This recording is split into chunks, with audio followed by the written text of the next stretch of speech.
Um, the woman of Sychar, the Urantia book, and the woman of Sychar. So there's a line in here about, this was the first person. This was the first direct, positive, and undisguised pronouncement of his divine nature and sonship, which Jesus had made on earth. So it was to this woman, the woman at the well, the Bible. It's in the Bible somewhat.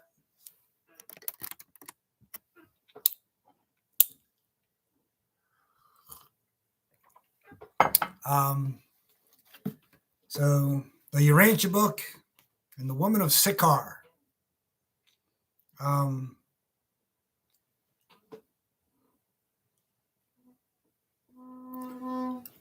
Jesus replied, everyone, well, no, first she said, well, let's see. Yeah, there's something there about towards the end, go your way, because the apostles showed up.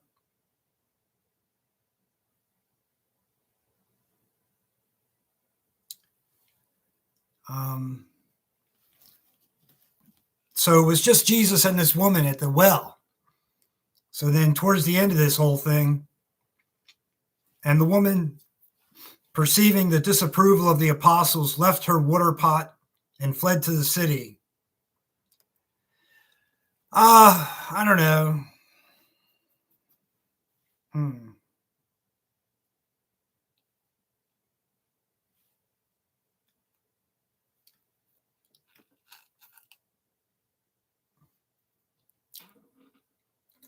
The apostles never ceased to be shocked by Jesus' willingness to talk with women of questionable character, even immoral women. It was very difficult for Jesus to teach his apostles that women, even so-called immoral women, have souls which can choose God as their father, thereby becoming daughters of God and candidates for life everlasting.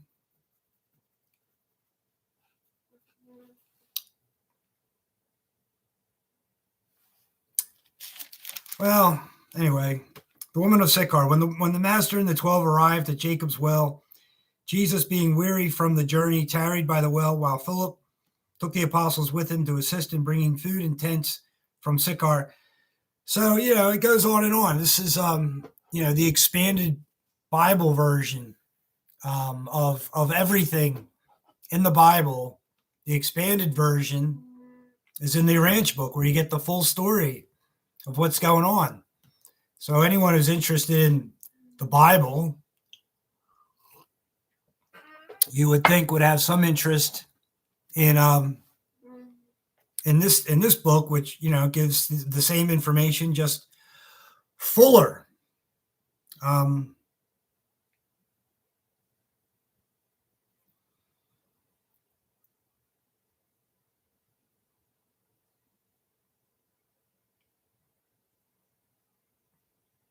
Okay, so Jesus is tarrying by the well. Jesus was thirsty, but there was no way of getting water from the well. When, therefore, a woman of Sychar came up with her water pitcher and prepared to draw from the well, Jesus said to her, "Give me a drink." This woman of Samaria knew Jesus was a Jew by his appearance and dress, and she surmised that he was a Galilean Jew from his accent.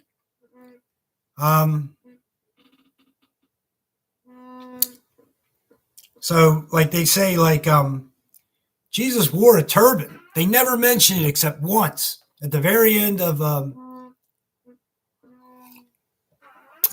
his life during the crucifixion.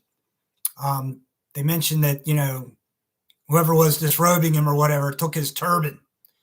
So it seems as if throughout most of his public life, maybe prior, whatever, a lot of the time he was wearing a turban. They never mention it.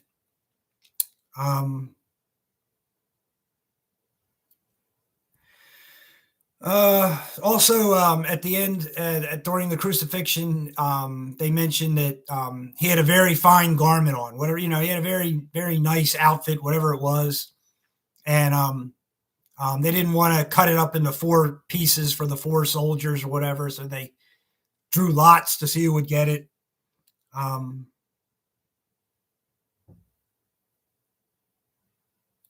So a Galilean Jew by his accent versus what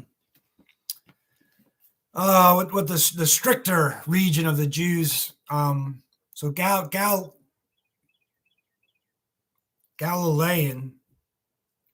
would have been further out, closer to Jerusalem. There's another term for those Jews, more stricter Jews in a sense. I forget offhand.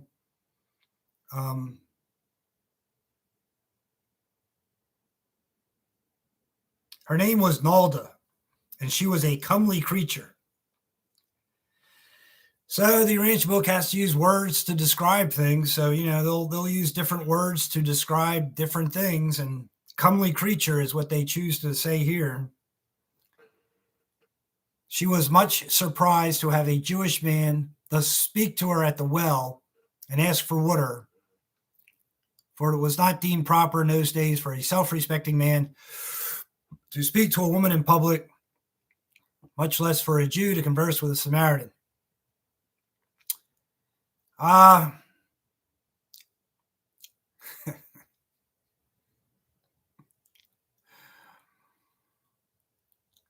much more interested in being able to happily talk with anyone at any time about anything, anywhere, regardless of anything. That's how I would like to be.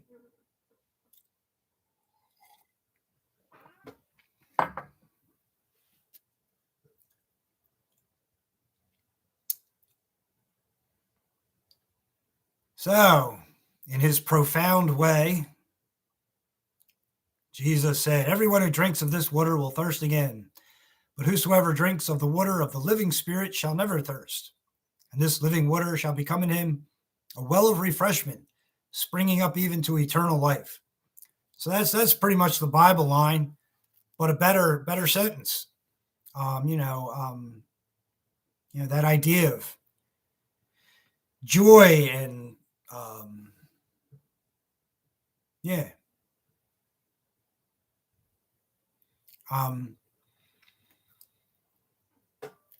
have to wonder if Jesus knew that his exact wording would get well known somewhere down the road, like I don't know, did he consciously think that someday on this world there'll be a book like this Urantia book?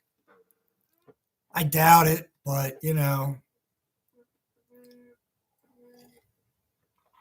it's just good to know for anyone that everything you say, think, and do is recorded.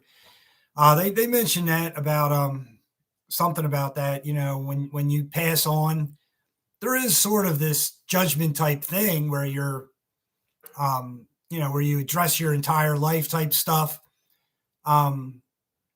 There's fairly lengthy explanations about that in this book about how that they're not real lengthy, but you get the idea that there are supervisor beings who will go over with you or me or anyone who's dead and gone. They'll go over with them what they said, what they did, how their life went, things of this nature. There's sentences that definitely allude to that, if not say it directly in this book. So, just like this world has, recording things in it. In this modern day and age, we have recording equipment of all kinds, and it's reflective of the truth that spiritually everything is recorded. It's just the way it is.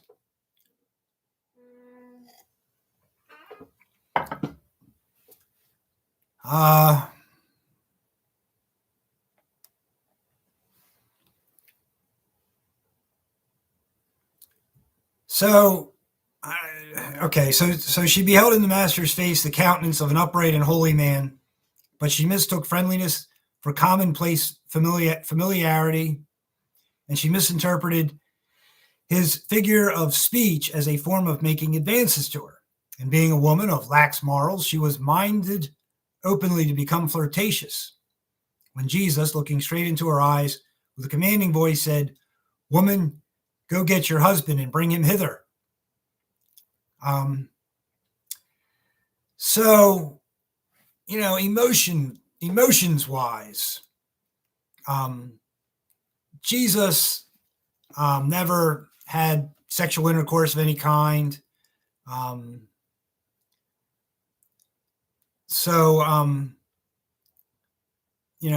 It probably was never really an issue for him from a young age. If it's not something you do, it doesn't bother you in any sense. Like, it just doesn't have anything to do with your life. So it doesn't really mean anything to you.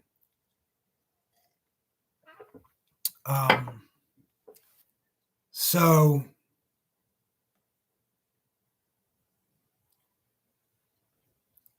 I mean, that is an important point about Jesus, is the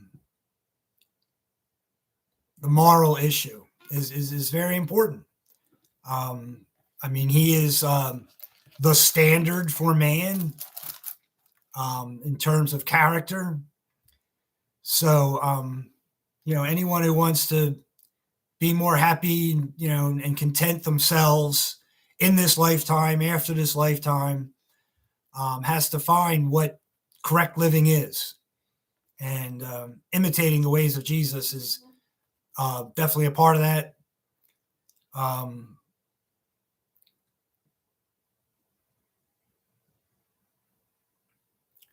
So, he was able to be very friendly, knowing where she was going in terms of how she was thinking, probably, right? He probably has an idea of how she thinks, how he thinks, how, they're having a conversation.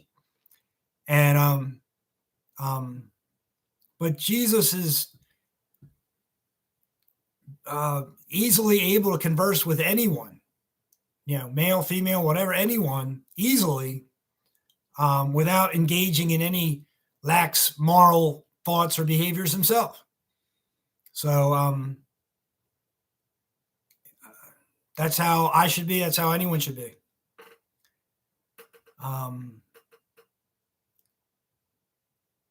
So we know that she didn't go and get her husband. So, like, Jesus comes up with something to say here that's appropriate in the moment to correct her lax morals, is basically what he's doing. But later on here, she drops her pot and runs into the city. So it's not like she suddenly went and got her husband and brought him hither, but Jesus thought this was the most appropriate thing to say in terms of the conversation.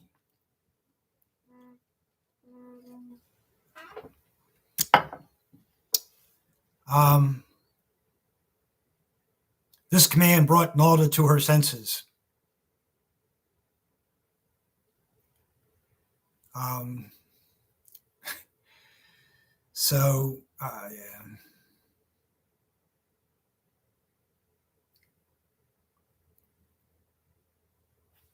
Yeah. So Jesus did mention the thing about her not having. You have spoken the truth, for while you may have once had a husband, he with whom you are now living is not your husband. Better it would be if you would cease to trifle with my words and seek for the living water which I have this day offered you. So, this particular passage is in the book. This particular scene of Jesus with the woman at the well is in this book. Jesus had, moment to moment as he went through his public life, and it was a fairly short public life. 4.5 years, not 3, but 4.5. So, he's looking for those moments, or, when those moments come where he can speak real truth to someone. They don't come along all the time. So, so here he had that opportunity, and he said what he said. And at this point, Jesus does have that ability to see the future, in a sense, like, or see everything about someone. There's a line in here, like, somewhere, I think later, one of the Pharisees, one of the friendlier Pharisees towards Jesus. I forget his name, but he was going towards the tent of Jesus to talk to Jesus. But he was frightened and he turned around and didn't actually do it. But Jesus knew all about this. So in his public life, Jesus did have this ability to know what was going on.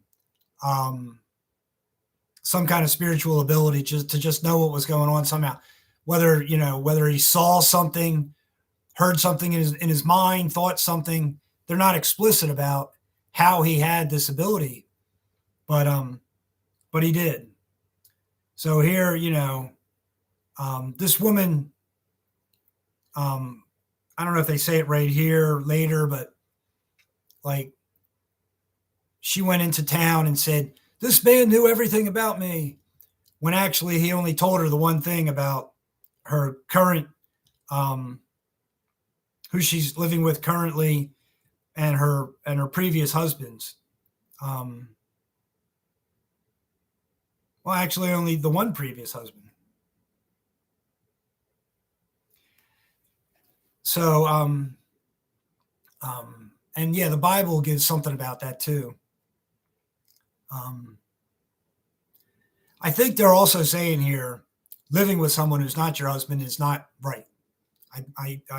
They're insinuating it. They're not coming right out and saying it. But the author here, Jesus, the book, they're saying in a negative way, living with someone is negative. They're implying that versus, being a husband, being a wife. So important to know.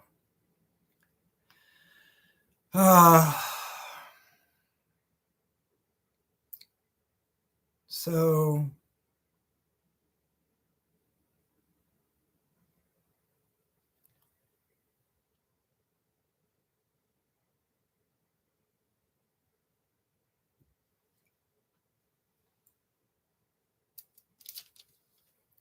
woman, let me say to you that the day is soon coming when neither on this mountain nor in Jerusalem will you worship the Father. And it goes on and on, a nice long paragraph. What he's saying here: God is spirit, and they who worship him must worship him in spirit and in truth. Your salvation comes not from knowing how others should worship or where, but by receiving into your own heart this living water which I am offering you even now. So that idea that, everyone's on their own path, to me, that last sentence there, like every mortal out there is on their own path in terms of finding their own perfection in God. They may or may not, but the only path for any given being is finding perfection in the first person. So, and at the mortal level, that varies greatly. Those who truly have found some measure of real God consciousness and goodness and morality and strength and beauty and whatever in their life versus those who have nothing near that whatsoever.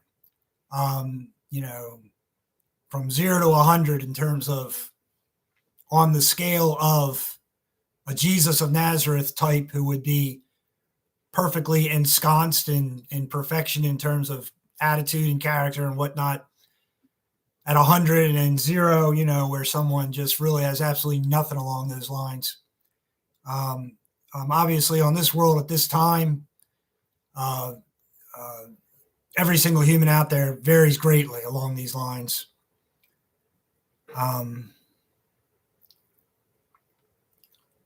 So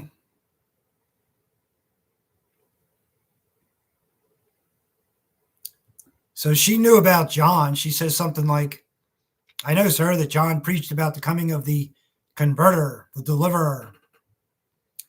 And Jesus, interrupting Nalda, said with startling assurance, "I who speak to you am he." So for whatever reason, this is the way this particular incident in Jesus's life went. This is the way the conversation went with this particular woman. This is what Jesus wanted to say. She said what she wanted to say. Everything just kind of flows in certain terms of anyone's life. If you're in the will of God, especially, Jesus's life, like they say back when the first miracle happened, the water changing into wine. Jesus didn't really fully want that to happen. It just kind of happened because he kind of thought about it a little too much.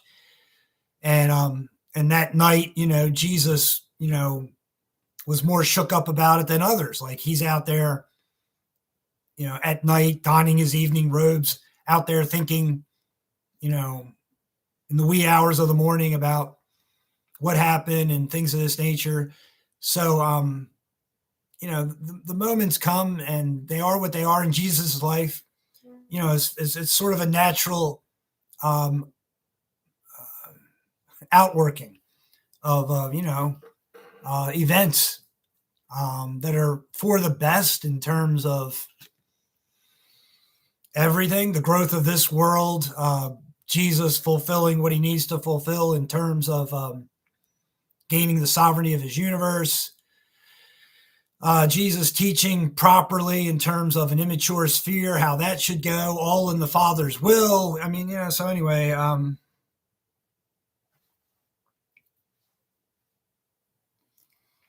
so she goes into the city, go out to Jacob's well, see a man who told me all I ever did. The Bible, I think, says she had 5 husbands previously, but I think he says to her, you had one previous husband. The man you're living with is not your husband. So I don't know. Somehow Jesus picked that up, like how exactly mentally that process is, where Jesus would know things in that way. I don't know.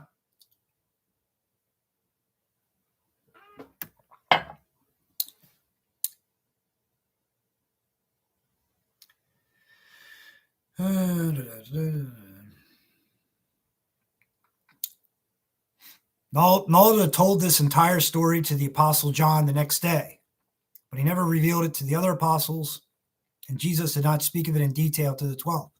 But we know that, so one way or another, right? Like, there are spirit beings, otherworldly spirit beings involved with Jesus's public mission, especially.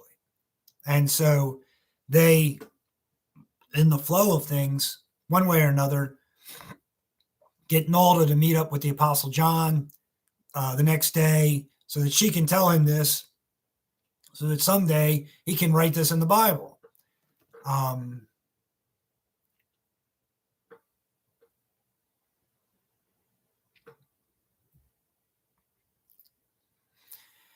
Yeah, emotions and relations and how people feel and think and act around someone else. And it's all, it just is what it is. But here, here's an indication. John many times wanted to ask Jesus about this visit with Nalda, but he never did. So, like they say, after Jesus' baptism, after he's walking with John the Baptist on his way to go do the 30 days or 40 days, whatever it is, of solitary thinking. And John tells Jesus that Mary was visited by Gabriel, when Jesus was conceived.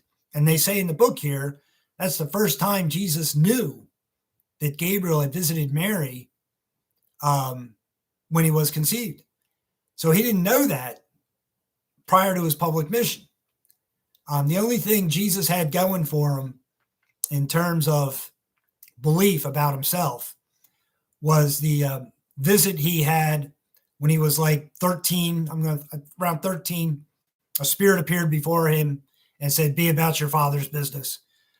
I don't even think they say which spirit exactly. It's kind of like during the, sometimes they say which spirit, sometimes they don't.